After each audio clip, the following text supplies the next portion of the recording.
Apollo 11, man's first landing on the moon.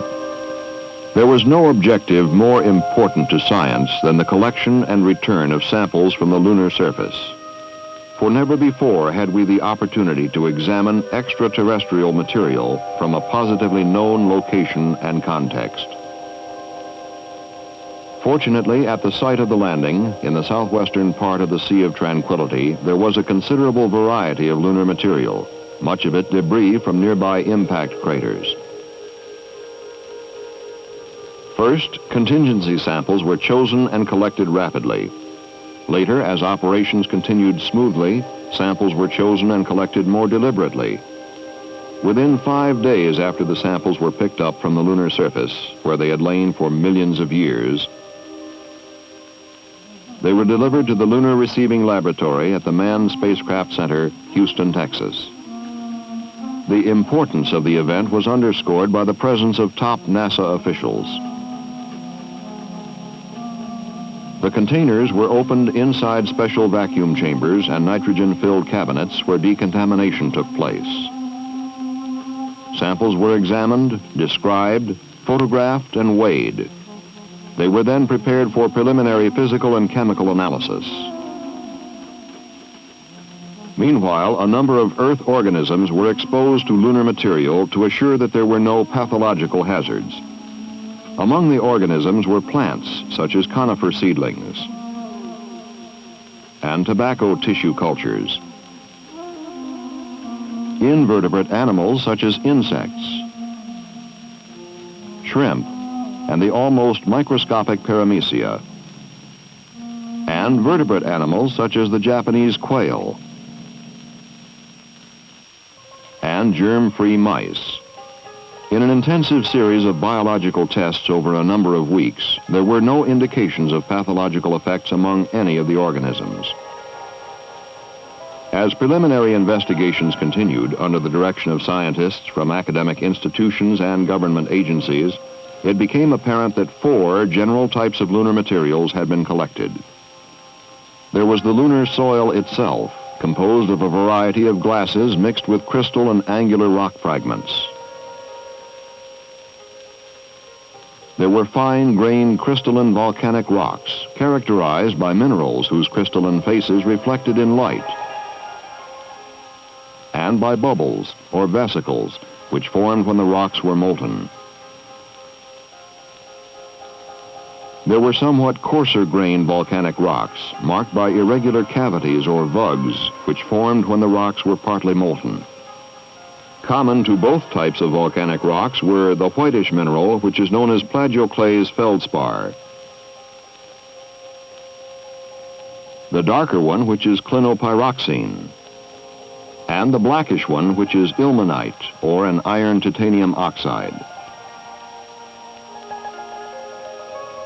Finally, there were the breccias, comprising fragments of volcanic rock in a matrix of lunar soil.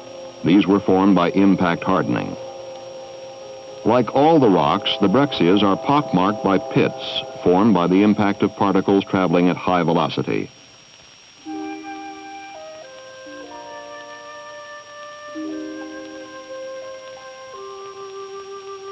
In preliminary studies of the lunar samples in the Lunar Receiving Laboratory, there were several significant findings. For instance, all the rocks are similar chemically, pointing to a family relationship. Although the components were known, the proportions are strange, suggesting either formative processes unknown to us on Earth or an unfamiliar bulk composition for the Moon. The soil and breccias contain large amounts of noble gases, that is, gases which do not combine readily in chemical reactions. Most of the gases were derived from the solar wind. In most of the rocks, there is evidence of shock. There is evidence of both lava flows and impact. Strangely, the breccias are far more magnetic than the volcanic rocks, the very material from which they were derived. There was no evidence that surface water had ever been present at the landing site. Neither was there evidence of any biological material. Perhaps the most interesting discovery was that the volcanic rocks are at least 3 billion years of age. dating back as far, perhaps further, than the oldest rocks ever discovered on Earth. It would seem that if the lunar samples of the Apollo 11 landing do not themselves take us back to the origin of the moon, then certainly rocks from other regions will.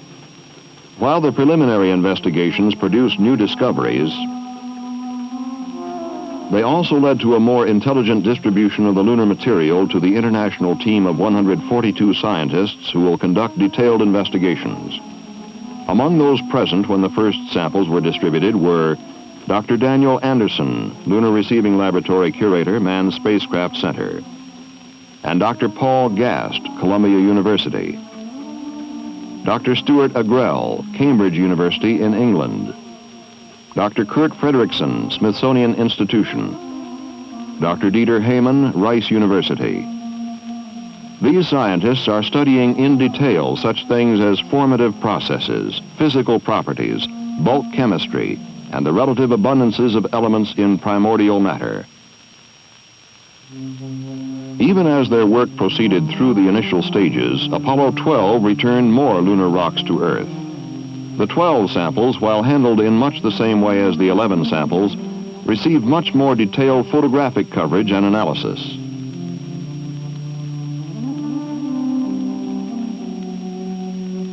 The specimens caused a number of questions to be formulated.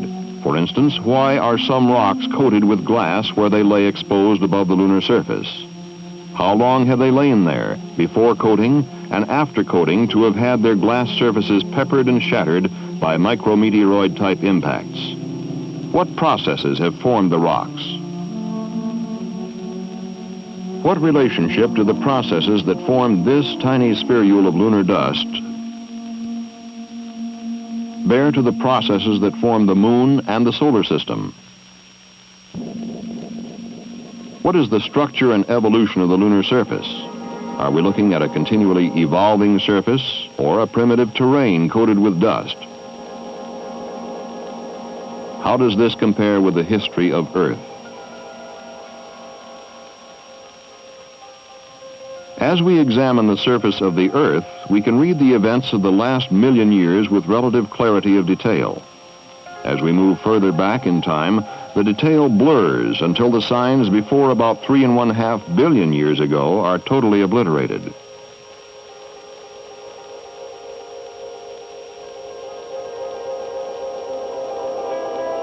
The reading of the moon's history seems to be inverted. It is speculated from evidence at hand that for the first 500 million years, there was as much activity on the moon as there has been for the last 4 billion years, as though it were a world frozen in time.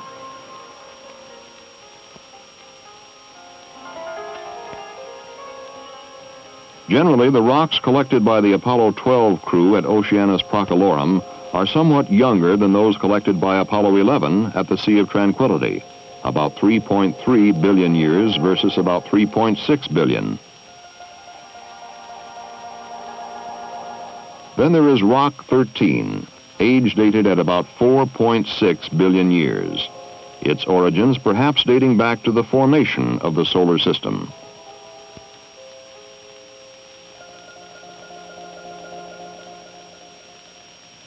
We are now seeing the moon at many levels of detail, and what we are seeing is extending our scientific and philosophical base in a major way. A new chapter in science is being written, a chapter it is felt that will have at least as much impact on our methods of thinking as Darwin's theory of natural selection.